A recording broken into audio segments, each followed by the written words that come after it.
Vetëm gënjen dhe mashtron popullin, thot ky gazmor, tamam gazmor. Unë as nuk mashtroj, as nuk gënjej.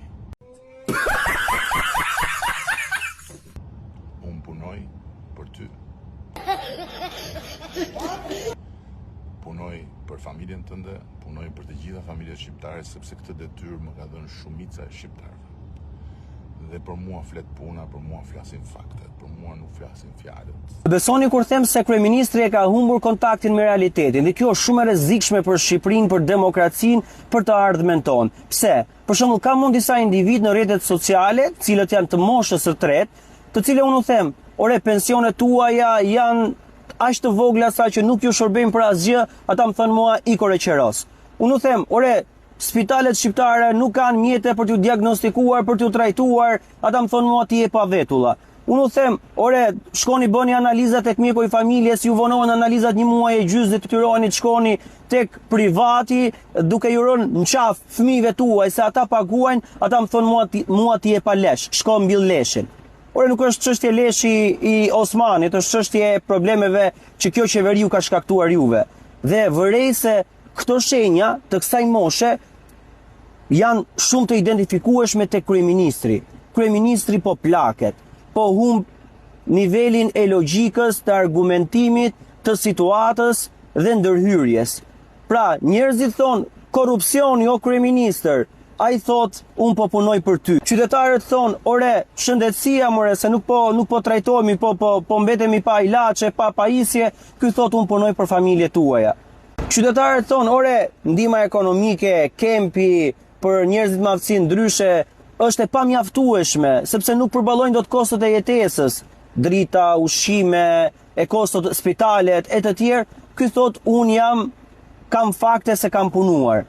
Pra, është një individ i cili ka humbur kontaktin me realitetin. Ka nëna me fëmijë jetim të cilat marrin ndihma të pamjaftueshme, qesharake, 15.000 lekë në muaj të vjetra, 20.000 lekë të vjetra, 40.000 lekë të vjetra, nuk blen dot më një shtëpi në Tiranë. Nuk e blen dot, madje nuk merr dot një kredi, sepse rroga që ti ke nuk merr dot kredin që ty të nevojitet për të blerë shtëpinë. Qytetarët janë duke bërtitur për shëndetësinë. Psojnë goditje në kokë, shkojnë tek QSUT-ja, nuk bëhen as shërbimi trombektomisë, as arteriografisë. Mbeten të patrajtuar, ose paralizohen, ose vdesin. Vinë pacientët tek onkologjiku, nuk ka ilaçe për të smurët me kancer. Rrin 3-4 muaj, 4 muaj, 5 muaj, deri në 6 muaj pa trajtuar kancerin brenda tyre. Nuk është logjike, nuk është normale.